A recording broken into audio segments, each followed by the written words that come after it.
Boilermakers are. For those of you who don't, let me tell you. A Boilermaker is a two-part drink. First, you have a tumbler of whiskey. You usually down it in one swallow. And then you follow that with a chaser of beer. Now, in my fellows Ukrainian community, I think someone missed the memo because they got it backwards. What they would do is take a sip of beer and then chase it down with a jigger of vodka. So those afternoon gatherings got to be pretty lively. But it's amazing, they were all in fun, all good natured. There was never any bad times, no arguments. Nobody ever got into a fight. And you know, I was a 7-year-old boy, and I used to look at this, and I thought, these people are geniuses. On my mother's side, everyone was bilingual. Everyone spoke English and French. On my father's side, my gosh, they spoke 3, 4, and 5 languages. English, French, Ukrainian, Russian, Polish. My dad knew some Finnish words also. I was amazed. So this was an exciting time for me. It was like a mini United Nations. Now, jump ahead about 20 years. I have just begun my broadcasting career in Toronto. My father is still a chef, and he's getting feelings of nostalgia for the old country. He would like to go back and visit Ukraine. My father's father died before he was born, and his mother died right after he was born. So he was raised by his eldest sister. She was still alive, and she was in her mid-80s. His childhood friend and his best friend in Canada was Paul Antoniuk. And Paul's mother was still alive, and she was in her late 80s. So the two old guys decided, why don't we go to Ukraine and visit all of our relatives? Great idea. So we started planning the trip. Now, both Paul and my dad were really lower middle class, even a step below lower middle class. Just two hard-working guys who tried to provide for their families. But they knew that if they went to Ukraine, they would be perceived as the wealthy Canadians, wealthy North Americans coming to visit. So they figured, gosh, we got to bring some presents, right? Okay, what are we going to bring? So they went out and they started shopping, and they got these big, beautiful shawls and big babushkas.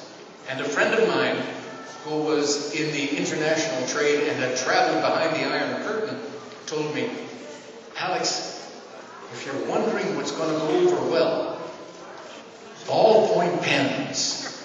He said, they don't have ballpoint pens behind the Iron Curtain.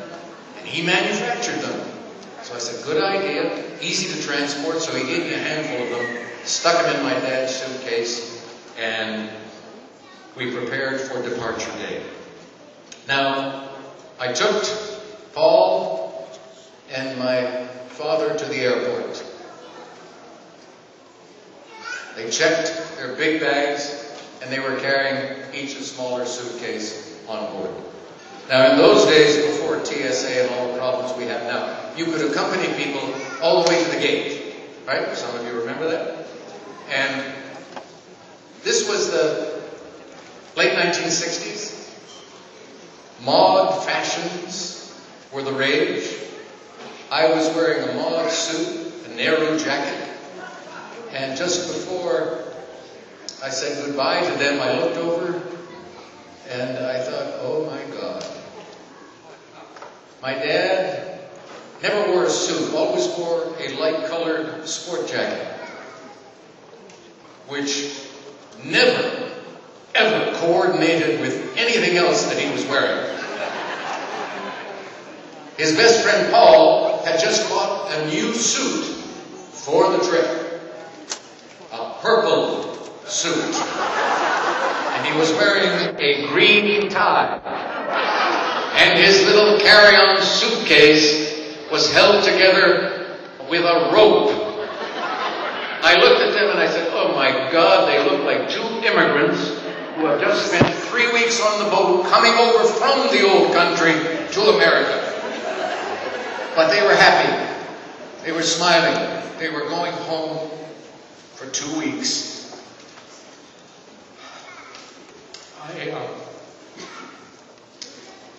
Hang on just a second. This was going to be their first airline flight, so I wished them well. I hugged and kissed my dad goodbye.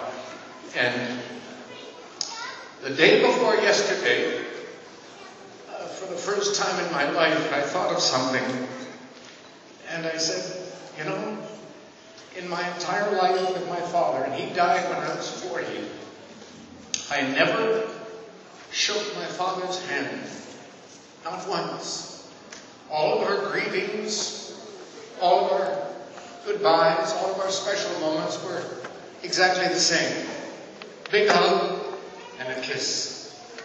And although other cultures do that, I think that is very Ukrainian also. So off they went. They boarded the flight, flew to Amsterdam, then Amsterdam to Kiev. Unfortunately, their luggage went Toronto, Amsterdam, Amsterdam, Rome. Now, in those days, there were no barcodes to help you track luggage, so if your luggage went to the wrong place, it was going to take a while to get it back. But they arrived in Kiev, and some of their relatives showed up at the hotel, and they soon discovered that there were a lot of shortages behind the Iron Curtain. One of them was glass. There was not enough glass for jars or bottles. So their relatives came to visit them at the hotel with homemade vodka in hot water bottles. Rubber hot water bottles.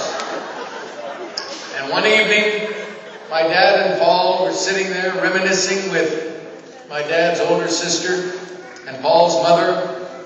And there came a knock on the door, and one of the assistant managers came to the room and said, I'm sorry, but it's the hotel policy that single men are not allowed to entertain women in their rooms after 9:30 at night. These two women were almost as old as the country, for crying out loud. But that's one of the wonders of the Iron Curtain life. Well, they went off to Nuino, and after about 8 days, they were reintroduced to their luggage. Their luggage had finally arrived, so they started distributing these shawls and babushkas. And what did their relatives do with them? The women? They took the large shawls and cut them into 4 squares, making small babushkas that they could give to all of the nieces and all of their lady friends. Now, with regard to ballpoint pens, there was some officious customs agent who went through my dad's luggage and counted all of the ballpoint pens. There were 97 of them, and he charged them a duty for each pen. And then had the brass to ask for a couple of them as a gift. And my dad, sweet man that he was, gave him a couple of pens. That's the kind of man that my father was. Now, there's one more short anecdote, if you will allow me. And the clergy who is here will appreciate this, because it's an indication, I think, of how there is a power out there that influences us in ways we never know about. I came to the United States in 1973, and I've hosted many television shows, and every time I got a new show, the network would send me off to do promotional activities, and quite often they would send me to New York, and I loved going to New York because I hadn't visited there very much beforehand. And I wanted to explore the city, so I'd go to the Statue of Liberty, Times Square, I visited the Museum of Modern Art, the Guggenheim, all over. And one day, in one of my visits, I wanted to go to the Museum of Natural History, which is right in the middle of Central Park. Now, those of you who've been to New York know that there's Central Park East and Central Park West, 2 streets on each side of the park. And these streets are loaded with old, classic apartment buildings and hotels with rooms that look out onto Central Park. And as I was walking up Fifth Avenue towards the museum, I came upon a house on the right side. A beautiful, white, rather impressive house. You would call it a mansion. Now, there was something about it that just kind of got to me. Now, Christina, I don't know where you are, but you're in real estate, and you know that quite often when people are looking for a new home, you'll show them 20 or 30 different houses, and it doesn't mean anything, and then all of a sudden they'll come to one home and they'll say, that's the one. You immediately know if that's where you want to live. Something gets you, not intellectually, but it gets you at the gut level. And that's the way it was with this particular house. I looked at it and I said, gosh, you know, if ever I were to live in New York City, this is where I would want to live. I don't know if I can afford the house. I don't even know if it would be for sale, but this is where I would want to live. And I walked a few steps further, and the house was at the corner of 5th Avenue and 79th Street. And I looked over, and there was a plaque on the gate outside the house, and it said, Ukrainian Institute of America. Go figure that one out. Slava Ukraini.